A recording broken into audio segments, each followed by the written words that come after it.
menurut manusia, maka minta dengan menyebut. Tidak sampai hari ini diberikan 40 tahun, 50 tahun.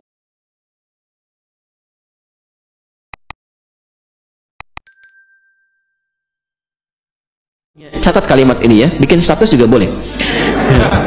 Sejahiliyah-jahiliyahnya orang jahiliyah. Ulang ya, sejahiliyah-jahiliyahnya orang jahiliyah dengar 2 huruf dari Quran bisa tobat. Artinya kalau ada orang sekarang yang mengklaim tidak seperti jahiliyah, diperdengarkan berhuruf-huruf dari Quran belum tersentuh, berarti ada sekat dalam jiwanya yang melebihi keburukan orang jahiliyah di masa lalu.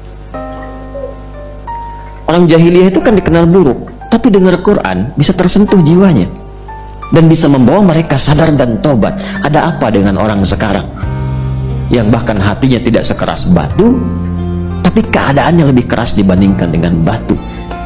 Bacakan Yasin belum tersentuh, Al-Kahf belum tersentuh, Al-Baqarah belum tersentuh. Dengan cara apa lagi mesti dilunakkan hatinya? Alam ya'ni lil ladzina amanu an tahsha'a qulubuhum li dzikrillah. Apa belum tiba saatnya semua untuk ingat kematian bahwa akan kembali kepada Allah? Belum tibakah saatnya untuk taubat? Itu kata Al-Quran, dan itu ada di surat Al-Hadid. Besi yang keras, besi yang keras saja bisa lunak. Kenapa hatimu yang tidak seperti besi kok nggak lunak-lunak? Jangan sampai terjebak dengan kehidupan dunia yang sementara yang ditinggalkan. Jangan memperebutkan sesuatu yang rusak. Jangan berselisih pada sesuatu yang hilang. Jika Anda ingin memohon pada satu hal yang mustahil menurut manusia, maka minta dengan menyebut nama Allah yang memberi tanpa batas mustahil di dalamnya. Anda sampai hari ini diberikan 40 tahun, 50 tahun, 60 tahun, dunia sukses, kendaraan bagus, motor luar biasa, mobilnya luar biasa, rumah mewah, kerja ada AC-nya, sekolahnya begitu luar biasa, akses semua bisa didapatkan, handphonenya bisa digunakan untuk merekam.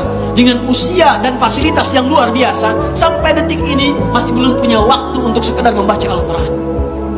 Gimana bakalnya untuk dibawa? Allah sampaikan, jika Anda mengalami situasi sesuatu yang mungkin membuat berat, tanamkan pada jiwa kita, hei, yang aku kejar-kejar ini boleh jadi aku akan tinggalkan juga. Kenapa aku harus menangisi dan larut pada sesuatu yang tidak abadi? Maka Allah hibur kita dengan mengatakan, kamu tenangkan diri dulu. Semua yang kamu pikirkan sampai membuat kamu berat begini, pada akhirnya kamu tinggalkan, dan yang abadi itu akhirat. Punya permohonan yang rumit, yang kata orang mustahil untuk dilakukan, maka saat orang baca Quran, antum baca Al-Quran, jadikan itu wasilah untuk mengabulkan doa. Itu rumus yang ada di Quran surah kelima ayat 35. Ya ayyuhalladzina amanu ittaqullaha wabtaghu ilaihil wasilah. Hei orang-orang yang punya iman, tingkatkan takwamu kepada Allah. Dengan takwa itu cari wasilah untuk mengabulkan harapan. Ada satu masa dalam hidup setiap hamba merasakan satu persoalan yang seakan-akan beban berat yang dipikul sampai merasa kesulitan dari ujung kepala sampai ujung kaki.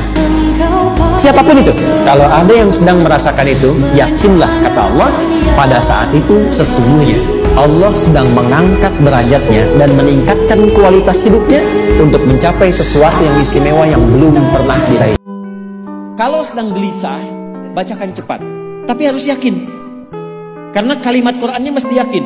Astagfirullah, astagfirullah, astagfirullah. Jangan cuma di lisan sambil ingat Allah. Enggak, ini nggak main-main ya, ini nggak main-main. Jadi begitu sedang gelisah, cemas berlebihan, rasakan cemas, anak gimana belum datang, astagfirullah. Tapi sampaikan ke jiwa, ingat Allah, astagfirullah, astagfirullah. Sampai terjadi perubahan dalam hatinya, merasakan ketenangan. Astagfirullah. Yang selalu meniatkan pekerjaannya untuk bakti pada orang tua, itu Allah langsung jawab di dunia tanpa menunggu akhirat. Jadi di akhirat pahalanya, di dunia Allah desain segala kemudahan yang mengiringi aktivitas ini. Anda kalau sedang eksplorasi, kesulitan dan sebagainya, coba minta doa orang tua. Datangi orang tua, baktikan orang tua, itu akan ada pengaruh. Ya, ini kelihatan sederhana, tapi sayang Allah kadang-kadang dilekatkan lewat ridhonya kedua orang tua. Jadi ternyata ada satu anggota keluarga yang jadi syafaat untuk semua keluarganya. Saya maaf dengan kalimat ini ya, tapi saya mohon sekali, sebelum kita berpisah sekarang, mohon ya, siapkan satu orang aja di rumah jadi kebanggaan di hadapan Allah di akhirat. Kalau dunia udah banyak, bapak bangga anaknya juara 1, juara olimpiade, dapat Nobel, silahkan tuh dunia. Tapi saya titip aja, harus ada satu anggota keluarga kita dibanggakan di hadapan Allah di akhirat. Tunjukkan pada dunia. Gak apa-apa kaya di dunia, biasa. Disebut orang miskin, biasa. Tapi kembali ke akhirat kita punya kebanggaan. Siapa orang-orang ini? Orang-orang ini ternyata ahli Al-Quran. Bahkan sebelum kita diminta sholat, itu kalimat pertamanya bukan ibadah ya. Kata Allah, kau punya masalah apa? Sedang butuh apa? Sedang punya problem apa? Buka Quran surah kedua Al-Baqarah ayat ke-45 sampai 46. Paling kanan pertengahan di usap. Wasta'inu bis-sabri was-salah. Perhatikan kalimatnya, indah sekali. Ya Allah menempatkan sholatnya bagian kedua. Kata Allah, wasta'inu, hei hambaku, jika kalian punya persoalan dalam kehidupan, maka perhatikan kalimatnya baik-baik, wasta'inu, mintakan solusinya kepadaku. Jadi kalau sedang punya masalah, bukan bikin status, gak akan selesai. Sedang eksplorasi minyak, gak keluar-keluar, bikin status. Duh, susah sekali yang ngebornya, gak akan selesai. Jalan macet, bikin status. Jakarta macet, ya gak akan selesai. Ya, apa yang harus dilakukan? Kata Allah, jika anda beriman kepadaku, yakin denganku, maka wasta'inu, punya persoalan, minta kepada Allah.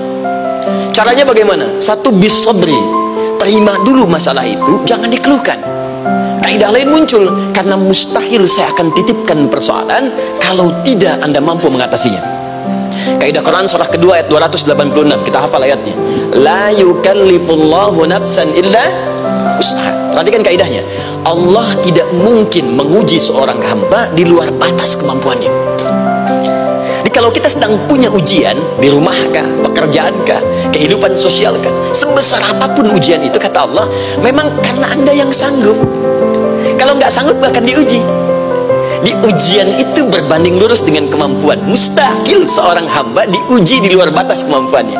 Jadi kalau anda sekarang pun sedang punya masalah sebesar apapun, kata Allah, memang cuma kamu yang sanggup, yang lain tidak. Maka jangan mengeluh. Jangan anda katakan, ya Allah, why me? Kenapa saya? Kata Allah, why not? Memang kamu yang mampu, yang lain tidak. Nah, ketika anda bisa menerima itu dengan sabar, baru datang kalimat kedua, wassalah. Kemudian datang tunaikan sholat dan mintakan solusi kepadaku lewat sholat.